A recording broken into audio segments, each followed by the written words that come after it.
Les hommes n'ont que ce qu'ils méritent, les autres sont célibataires.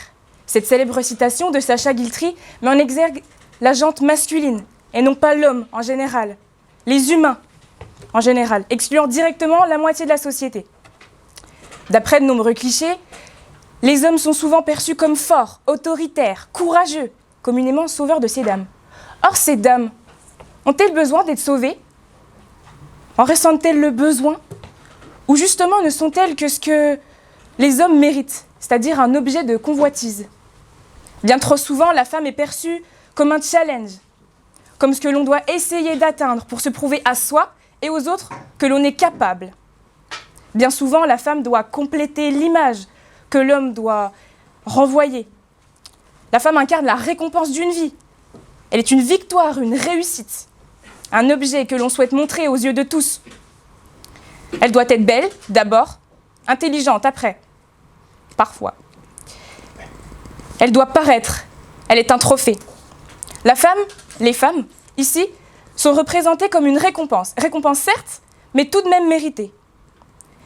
Les femmes n'auraient-elles pas droit d'avoir leur propre statut plutôt que d'être femmes d'eux? Une chose à montrer, un accessoire au bras de leur mari? Mais la question ici est, qu'ont fait les hommes pour mériter une femme? Au XVIIIe siècle, le processus qu'il y ait deux êtres était long et compliqué. Les rencontres devaient se faire pendant une certaine période dans l'année. Les femmes notaient dans le petit carnet le nom des hommes qu'elles convoitaient. Les hommes devaient courageusement se présenter au père de la jeune fille. Les animaux aussi ont leur rite de séduction, des rites qui perdurent dans le temps. Le poisson globe, de 12 cm de diamètre, dessine dans le sable des rosaces de 2 mètres de diamètre pendant 7 jours dans l'unique but de convoiter leur moitié. Mais qu'en est-il de l'homme, l'homme du XXIe siècle?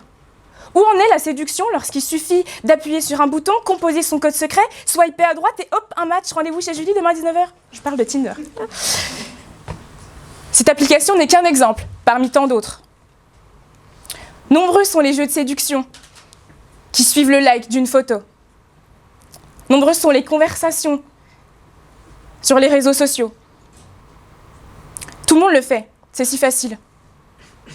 Ces likes qui boostent l'estime de soi, qui nous confortent dans l'idée que l'on peut plaire, dans une ère où le paraître est tellement important, où il faut être la plus belle, la plus jolie, la plus fine, la plus riche, la mieux habillée. Quel mérite de réussir à séduire une dame fragilisée par des complexes et des clichés? Nombreuses sont celles qui le méritent. Nombreuses sont celles qui ne savent pas quelle est leur vraie valeur, ce qu'elles peuvent apporter. Elles s'attachent à leur partenaire particulier et perdent de vue celles qu'autrefois elles furent. Parfois, elle va jusqu'à penser que plus personne ne voudrait d'elle, qu'elle serait seule si elle part, qu'elle ne trouvera jamais mieux, qu'elle ne méritera jamais mieux. Et puis, les hommes n'ont que ce qu'ils méritent. Alors les femmes qu'ils obtiennent, sont-elles le reflet de leur propre tempérament? On a tous entendu le fameux « qui se ressemble s'assemble », en ce sens et en celui de l'auteur. Un homme généreux, juste, bon, aura une femme qui aura toutes ses qualités? Et qu'en est-il des hommes violents? Ont-elles mérité leurs gestes? On dénombre 113 féminicides en 2021, 26 depuis le début de 2022. Qu'ont-elles fait pour mériter ce sort? Si l'on en croit l'auteur de ces mots, les auteurs de ces crimes étaient méritants leurs actes? La mort? Ma réflexion s'est alors dirigée vers ce que l'on mérite ou non lorsque l'on est en couple.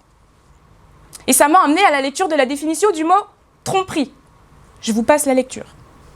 Faisons abstraction des couples libres qui acceptent que leur partenaire ait un ou plusieurs partenaires amoureux ou sexuels.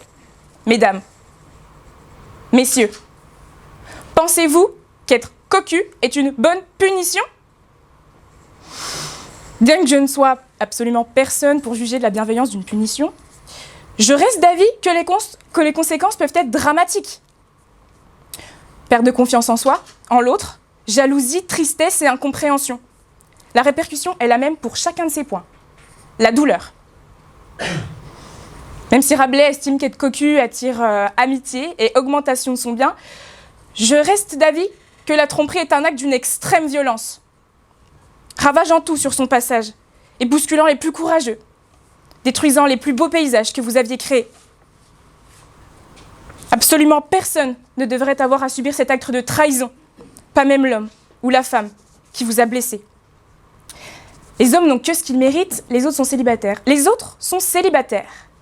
Cette connotation péjorative sous-entend l'échec. À travers ces mots, on perçoit l'exclusion des hommes qui n'ont pas réussi sur le plan sentimental. Comme si être en couple était une preuve de réussite dans la vie. Comme si être célibataire vous excluait de la jante masculine. Comme si toute votre vie se résumait à une défaite.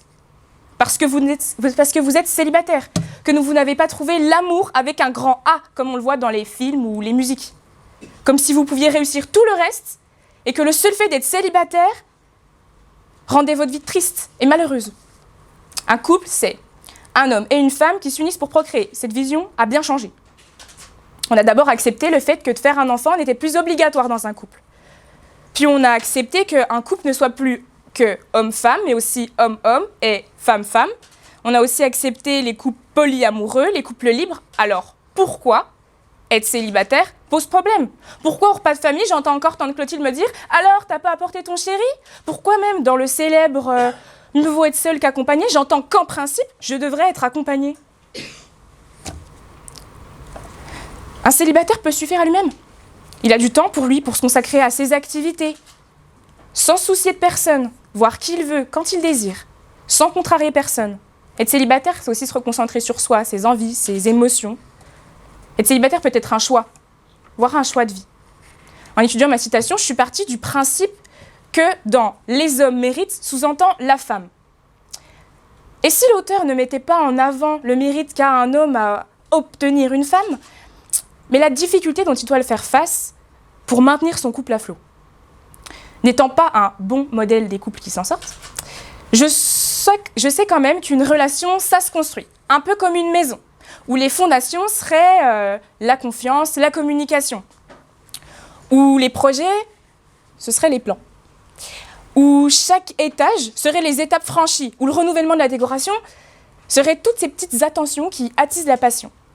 Mais une maison a ses failles, ses fissures, ses brisures, ses cassures, rebouchées ou non.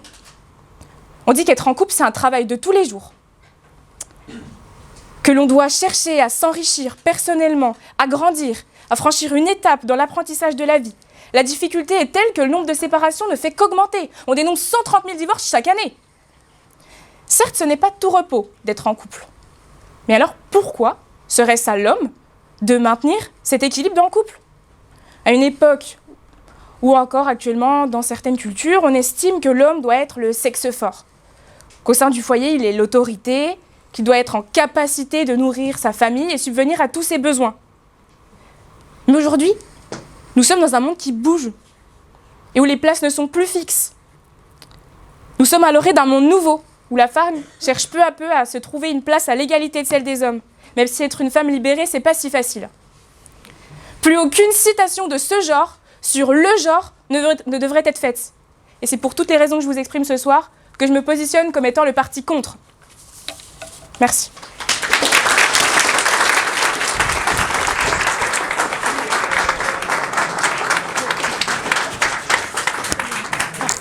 Merci. C'était vraiment top. Merci. On va donc passer au dernier